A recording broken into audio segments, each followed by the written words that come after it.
Okay, so today we'll be looking at the rectus sheath. The rectus sheath, as we all know, it is a sheath which is covering the rectus abdominis muscle and is formed by the aponeurosis of the three muscles present in the abdomen, namely the external oblique muscle, the internal oblique muscle, and the transversus abdominis muscle. Now these three muscles, the aponeurosis, interlaces with the aponeurosis of the same muscles on the other sides and forms a sheath present on the anterior part as well as the posterior part. Now first we will be looking at the anterior section. Now the rectus sheath extends from the xiphoid process up till the pubic symphysis. As we can see from here itself that the anterior wall of the rectus sheath is complete.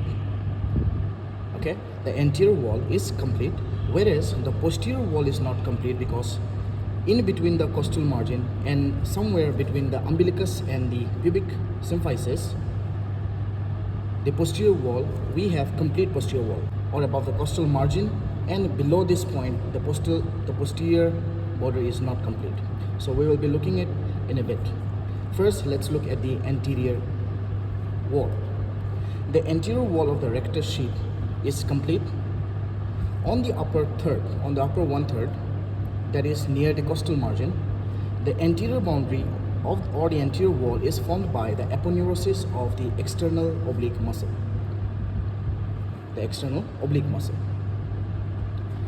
Below the costal margin and in between the umbilicus and the pubic symphysis, midway, the anterior wall is formed by the aponeurosis of the external oblique muscle and the internal oblique muscle. Now we will have to remember one thing, that the internal oblique muscle at this level splits into two lamina. So the anterior lamina along with the aponeurosis of the external oblique covers the anterior wall or the anterior part of the rectus abdominis on this part. But on the lower section,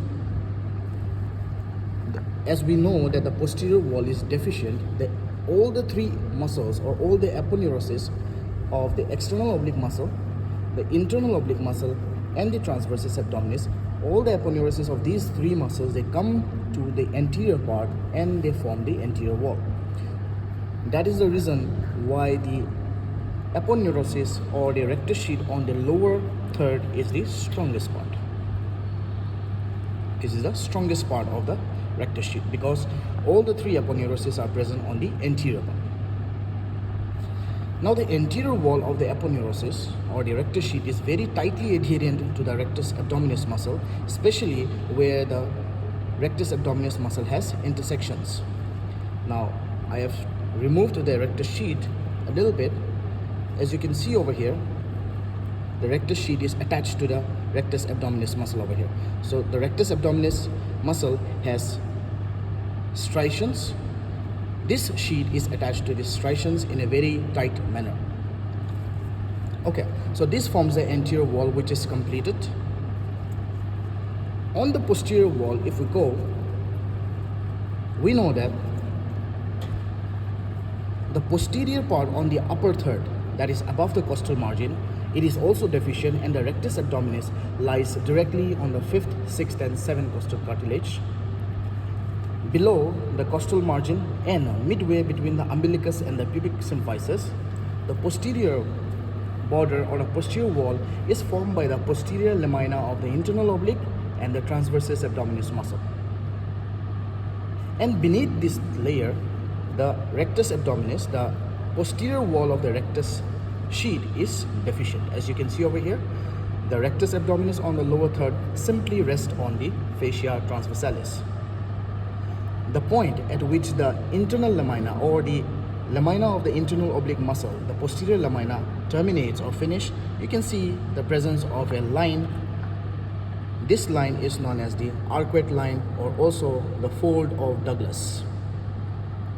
Okay, so in a brief, if we go ahead, the anterior wall of the rectus abdominis is complete. On the upper one third, it is formed by the aponeurosis of the external oblique muscle. In the middle section, it is formed by the aponeurosis of the external as well as the anterior lamina of the internal oblique muscle. And on the lower part, it is formed by the aponeurosis of all the three muscles on the anterior part. That is why the lower 1/3 is the thickest part of the rectus sheath. The posterior wall above the costal margin is deficient, and the rectus abdominis muscle rests directly on the 5th, 6th and 7th costal cartilages. Below that level and above the midway point between the umbilicus and the pubic crest, the posterior wall is formed by the posterior lamina of the internal oblique muscle and the transversus abdominis muscle. The posterior lamina ends at this point, and this line is known as the arcuate line, also known as the fold of Douglas. And the posterior wall below this level is deficient and is formed by the fascia transversalis, as we can see over here. So this is about the anterior wall and the posterior wall. Now the medial margin of the rectus sheath is formed by the linea alba. What is linea alba? Linea alba is basically formed by the interlacing fibers of both the sides. The right side as well as the left side, the aponeurosis, they are going to form here. They are going to interlace and form a medial margin, which is known as the linea alba. And the lateral margin is formed by this line, which extends from the pubic tubercle up till the 9th costal cartilage, and this line, which is convex towards the outer side, is known as the linea semilunaris. So linea semilunaris forms the lateral margin, and the linea alba forms the medial margin of the rectus sheath. Now let's look at the contents of the rectus sheath.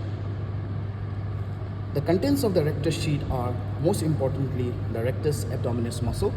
We have two muscles. We have the rectus abdominis muscle and the pyramidalis muscle. The rectus abdominis muscle origins from two heads. The medial head arises from the anterior part or the anterior surface of the pubic bone, and the lateral part or the lateral head arises from the pubic crest and the pubic tubercle. It goes upwards and gets inserted into 4 slips at the xiphoid process, the 5th, the 6th and the 7th cartilage. The second muscle is pyramidalis muscle, which is absent on this body. So it is normal that the muscle is not present over here. If the muscle had been here, then it would have been erased from the pubic crest, and then it will go upwards and gets inserted into the linea alba. So these are the two muscles present in the rectus sheath. The other contents of the rectus sheath are the vessels, that is the superior epigastric artery and the veins, as well as the inferior epigastric vessels. Now if you look at the posterior part of the rectus abdominis, here you can appreciate or see the presence of a vessel. This is the superior epigastric vessel. Now the superior epigastric vessel, as we all know, is a branch coming from the internal thoracic artery. It extends or it enters the rectus sheath from the space of Larry, which is present on the 7th costal cartilage on the diaphragm. It enters through the space of Larry and is present on the posterior part of the rectus abdominis muscle. The second vessel that we can see over here is the inferior epigastric artery. This is the inferior epigastric artery. The inferior epigastric artery is a branch coming from the external iliac artery. Just above the medial inguinal ligament, it goes upwards and enters the rectus sheath in between the arcuate line. As you can see over here, this is the arcuate line. This artery or the vessel, they are going to enter the rectus sheath in the arcuate line. It will go upwards and will anastomose with the superior epigastric vessels. So these are the two vessels that we see on the rectus sheath. And the third component or the structure that we find on the rectus sheath are the nerves. These are the thoracic nerves, the lower thoracic nerves, which are going to supply the rectus abdominis muscle. Now if you look properly over here, this nerve is piercing somewhere over here, which correlates to the linea semilunaris and enters the rectus abdominis muscle. So this nerve, it is coming from the spinal cord, the vertebral area, coming all the way from the back and enters the rectus abdominis muscle in the linea semilunaris. It is piercing the rectus sheath and entering the rectus abdominis muscle. From the rectus abdominis muscle, after it supplies the rectus abdominis, it is going to come forwards and will continue as the anterior cutaneous nerves. Now for this reason, if we give an incision over the linea semilunaris, there are chances that this muscle will have segmental paralysis. So these are all the structures that we can see in rectus sheath. You can see my detailed lecture for a theoretical aspect of the rectus sheath. Thank you.